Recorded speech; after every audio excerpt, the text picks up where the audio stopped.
Welcome to Comic Station, issue number 75, Big 75. Yeah. This is for June 4th, 2014, and we're going to get a little product tie-in here. So. Yeah, exactly. As we look at, from DC Comics, Batman 66 Green Hornet crossover, brought to you by Kevin Smith, the man who single-handedly launched Dynamite's massive Green Hornet line that they have for some reason.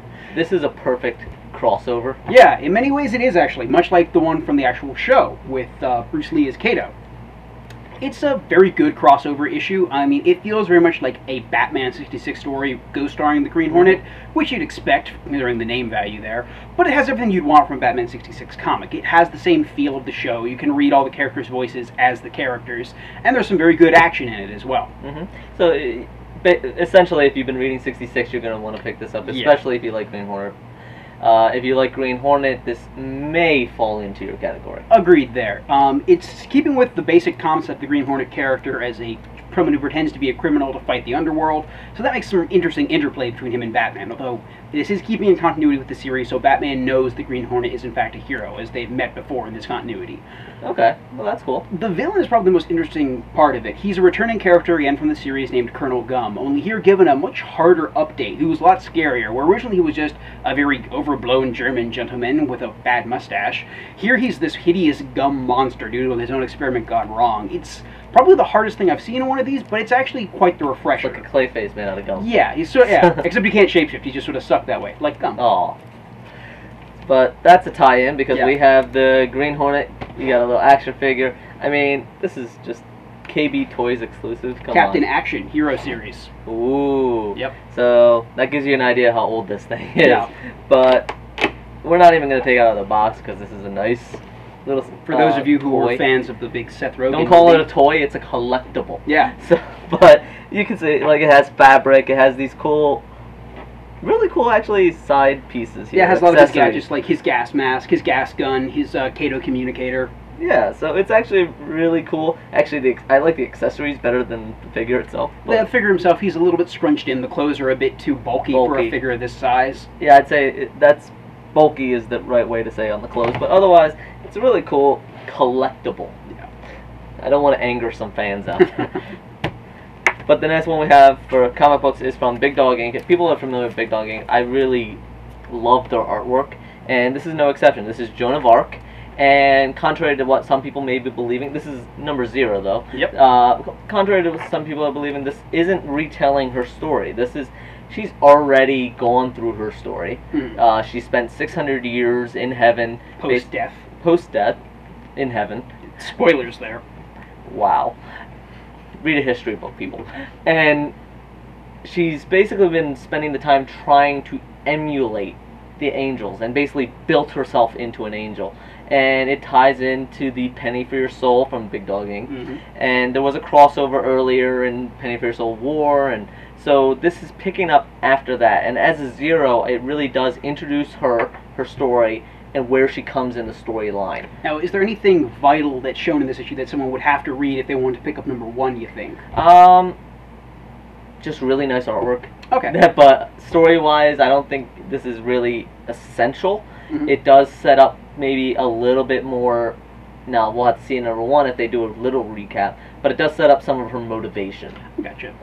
For why she fashioned herself after an angel. Sounds like a good issue 0. Yeah, and if you ever seen, well, obviously, Indiana Jones with the warehouse, Lost Ark, she's now the protector of the warehouse. Okay. Essentially. Yeah. It really high level boils down to, but it's cool.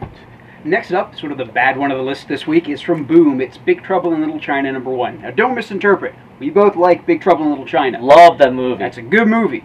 This, however, is a sequel to it that's really bad. It takes the worst elements of the film and dials it up to 11. And that's key, because when I first saw this, I thought, oh, cool, they're going to retell it in comic book. And this is a sequel. They didn't have Big Trouble in Little China's :something. I feel like it could have deserved like a 2 or at least continuing adventures somewhere on the cover. They needed a :something, because otherwise I thought they were going to retell the story, which I would have liked. But in this case, it's a very it's a sequel that you can tell didn't need to happen because there wasn't much room for it. As a result, a lot of the plot points are scattershot, don't make a lot of sense, and rely far too heavily on randomosity as an element of imagination, when really it just comes off as forced and a little stupid overall. Yeah, essentially they're trying to put it into getting into his mind. And while some books do a really good job of bringing you into the character's mind, unfortunately there's not much in his. So Yeah. it really just comes off stupid. Yeah, like that. Like Big Trouble in Little China really isn't known for its deep character insights. No, it's just awesome, man. Yeah, and unfortunately, the attempts to copy the very creative and imaginative style of that come off flat here and far too forced, with elements Yes. that, like, it doesn't understand what made Big Trouble in Little China work, in my opinion, which is the clever pacing and work of it. It doesn't throw all of its insanity at you at once. It treats it easily and weaves you through it. Yeah. Where this just sort of piles it on like a big trash heap. Yeah, basically. So save your time and go watch the movie. Yeah. Which leads us to our last book of the week. And this is from Oni Press. This is Princess Ugg. Yep. And right off the bat, it is Brave meets Thor meets just Conan the Barbarian. Yeah. And We personally I thought, really like, liked it. I thought there was also like a splash of both Wicked and Harry Potter in there as well. I could see that. She Like the way that it's the princess is going to, like, it's a school. yeah, to a school, and of course you've got the two opposites on one side. You've got Princess Ugg, who's like the barbarian warrior princess, sort of like Merida by way of Thor. Yes, very much Merida. Yeah, and on the other side you've got the more prim and proper princess. Yep. Basically, Princess Ugg is, as you can guess, she's in a barbarian tribe, and I think they are Vikings in it, so they mention Odin by name. yes, they do mention Odin, although God versus, but Odin's in there. Yeah. And essentially it comes down to, through some issues in the past and the mother and all, she decides to go down to the lowlands where they're all prim and proper and sunlight, and go to the school to get her some education. Yeah. That's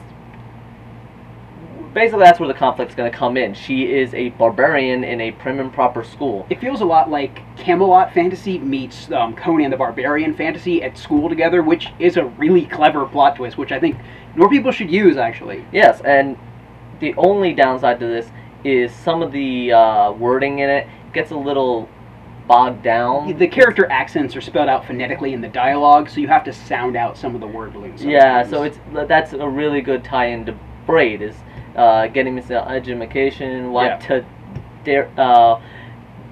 darn near widowed meself. Yeah, and stuff like that. I warn you, we could have done this whole thing with horrible Celtic accents. We debated, but you know. Yeah, we decided it was best to save you that. Yeah, can't really do that to you guys. Unless you wanted it, put a comment in if you did. Oh, please don't want it. We would do it. Yes. But again, it's actually really good.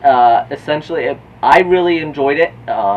And if I had a daughter that was in the teens, tweens, I would absolutely recommend this. But if you have a son, or if you're yourself, any age, I actually really enjoyed it. yeah, it's a very good all ages comic. I'd recommend it for like anyone who wants to get, like, has younger kids, whatever, who want to get them more into comics, especially girls looking to get into comics and not just the stuff we make for girls. It's a good thing I'd recommend there. She is an awesome character. She has a great mashup of like Hit Girl and Arya Stark.